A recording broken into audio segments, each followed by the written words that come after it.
Hi, and welcome to another episode of Hot Takes with me, the Silver Fox, and I'm going to begin with a tangent. Between the last video and this one, I had to go up to the doctors and get that. I don't know if you can see, a blood test. 3 attempts. Sometimes they're about straight in, out, done. 3 attempts they could to get a bloody line in to take some blood. It's going to hurt, isn't it? It's going to hurt for ages. Anyway, they've taken their pint. It wasn't a pint. So we're going to move on. We've got this story here, and it's in the New Statesman. We'll have a look at it. It's in the New Statesman now. And it's asking, is Humza Yousaf about to be ousted?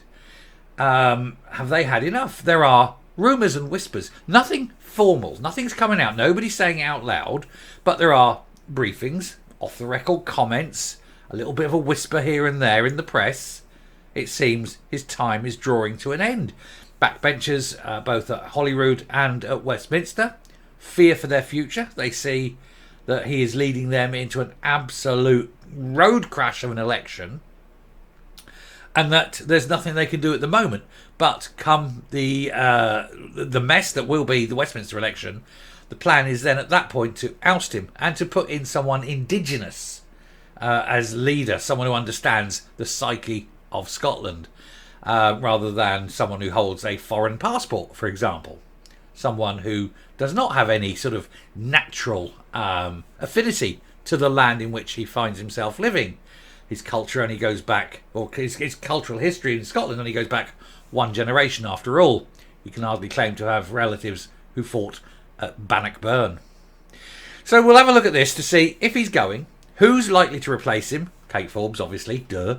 And will it improve their fortunes? Don't know. Let's have a look. Here goes. Right, now I will say if you've made it this far, I would ask that you hit the like button on the video. That massively helps the algorithm push the video out. And while you're at it, if you're yet to subscribe, really do hit that subscribe button. Again, we need the channel to grow. We need to push out and get these news, especially it being an election year.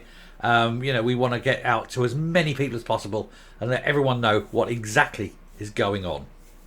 So, is the SNP prepared to oust Humza Yousaf? Well, I think undoubtedly yes. There's been whispers and rumours for quite some time because it is a terrible leadership. He's a man who doesn't know what he's doing. He's promoted beyond his ability. He doesn't really connect with the vast majority of the people of Scotland, and he's seen, even within his own party, as someone who is toxic and unelectable. When they voted him leader, I think they're sitting there now with what is called buyer's remorse. Or maybe we shouldn't, but too late, isn't it? Anyway, senior party figures know their leader's project has failed and that it cannot be reconstructed. No, it's done. It's dusted. Everything he's done is a fail, and it's too late now to go back, and he's got too little time to course correct. And everything he says, he never leaves himself a back door. Sun Tzu, The Art of War, and he said, never, ever put yourself in a position where you've got no escape. But Humza Yousaf does it time and time again. What do you think about the Greens? There's no escape. We stick with them to the bitter end. I can't ever leave them. He's screwed on that. The hate crime bill, it must go through, it must succeed. There's no way of pulling out. And he does it time and time again. And he pushes himself into positions where he's going into a battle having already lost. And he knows it, but he's too stupid to avoid it. And that is why he's got to go. You do not want stupid people ruling a country. And unfortunately, in Humza Yousaf and his entire cabinet, that's what you've got. And people say, why is his cabinet so stupid? It's because he's a very stupid man. But in order to make him look clever, he surrounds himself with even bigger idiots. So that by comparison, he's seen as the Albert Einstein of the SNP. He's Albert Einstein's butler. Maybe. I've got a story about that. But it's just one of those things. He himself is just useless, as we know. And they can't get rid of him. Can Humza Yousaf survive a thrashing at the general election? Possibly, perhaps even probably, but should he? That's a different question with a different answer. No, he bloody well shouldn't, because going forward it isn't going to improve, is it? Scotland's First Minister has been in post for just over a year, a period that amounts to a sorry tale of missteps, crises, self-inflicted and otherwise, and the initially slow and now not so slow dissipation of authority. He never had authority. He was only ever seen as a seat warmer. Day one, people weren't listening to him. Day one, people were gainsaying what he was saying. Mary Black really and famously dislikes him, loathes him, hates him. And she's not alone within the party. For SNP politicians used to the whip-smart drive and popularity that came with the leadership of Alex Salmond and Nicola Sturgeon, it is all a bit of a head-scratcher. They have grown entitled and comfortable on the back of prolonged success, of doing what they are told and watching opponents tumble at their feet. Yousaf won the race to succeed Sturgeon, if only just, on the assumption that the machine would continue to deliver. Unfortunately, it won't, because nobody likes him. The machine effectively told party members if they voted for Yousaf over Kate Forbes, all would be well, and of course all is not well. All is very far from well. The First Minister has taken to the highest office like a hedgehog to rush hour motorway traffic. Marvellous line. Now, the trouble is, he goes into office and he's full of his own sort of self-belief. Oh, look at me, look, I've been here and I've done that and I've done it. No, what you should be saying, Humza Yousaf, is I failed here, I failed there, I failed everywhere. And of course you are always going to fail as First Minister. And fail you have. You have got no plans, you have got no ideas, you've got no strategy. You rely on the thoughts of others, especially the Greens, to come up with all your policies, which you then fail to enact because you're not clever enough to do it. The ones you do manage to get through are terrible. You're alienating voters, alienating your own cabinet members, alienating all the members of your own party. Your party membership is falling like a stone. Corporate sponsors are walking away because of all the various criminality that's associated with the party. You're about to go into an election where you are absolutely going to get shuffled. You're going to lose over half your seats, possibly down to single figures. Your finances are up shit creek without a paddle. And you think you are a success. The man is highly delusional. And yet he thinks he's going to succeed. He absolutely thinks he is going to win. And maybe have enough seats that he can say, oh, look, we need to have a talk about independence, IndyRef 2.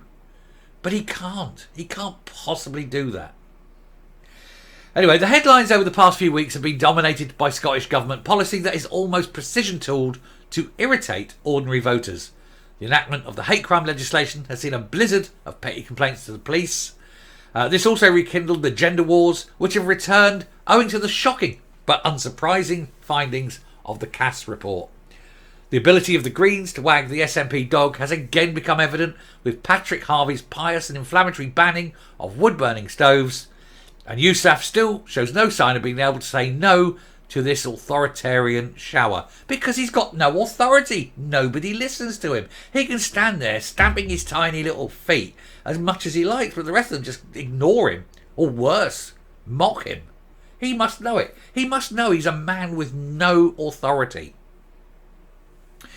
Senior SNP figures know the Yousaf project has failed and it cannot be reconstructed. It lacks both the political nous, of which I've been saying for a long time, and the raw materials. He just doesn't have it, whatever it is, one parliamentarian said.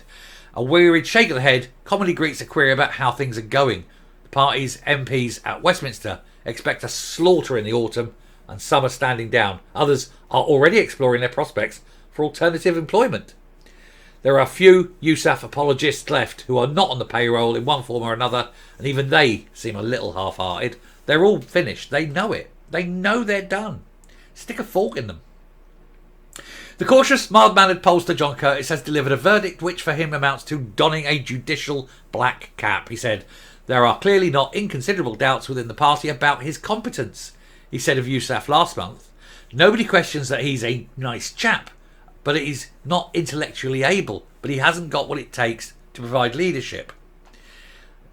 It's going to be an absolute rout in the autumn. They are not going to win, and it will be the sort of thing that on that Friday morning, people will be saying within the party, perhaps he needs to consider his future, step down, let someone else have a go. But who? Well, I'm afraid there is only one realistic choice. And that's Kate Forbes. There is no one else that can unite the party. And even Forbes won't unite it, but she'll probably get 75% on board. And she'll provide a clean slate. Anyway, the general election, to round this off, the general election will almost certainly provide the SNP with a choice. Does it stick with the damaged Yousaf? Perhaps because it's grown fatalistic. Perhaps because it's not the kind of party that removes its leaders. Or is it too arrogant to understand and admit the disconnect that has grown and will grow further with people in the central belt, in rural Scotland, on the islands? Does it all seem a bit too soon to force its new leader from office? No, he's got to go. For the good of Scotland, he has got to go. He lacks any kind of understanding of what it is to be Scottish, after all. Where's his Scottish roots and heritage? It just isn't there, is it? Coming up. So are we in the last few days of Humza Yousaf's reign? I think not. I think he'll stay in post until the general election, whenever that shall be. But I think the morning after, that Friday morning, I think that will be the end. I think he'll have to go, especially if it is as big a trouncing as we think. Especially if it gets down to single figures, that'll be the end. Because the most important thing for those at Holyrood isn't so much the general election as the Holyrood election, because that's where their power base lies, and they will not want to go into any election there with such a toxic loser as the leader. And so he'll be gone. Forbes will take over. She will rebuild a power base, hopefully do something better, but not too much better. But certainly get rid of the Greens. Get rid of the Greens, and that I will forgive a lot of things for. She can just get rid of them. They'll walk anyway. They can't abide Forbes. So that's the only chance you got. But then come that next Holyrood election, eradicate the SNP from Scotland. Anyway, thank you very much. Do let me know what you think on this. Is he gonna last short term, long term, medium term, whatever? Let me know what you think. Anyway, till next time, stay safe, stay well, and I will speak to you later. Bye.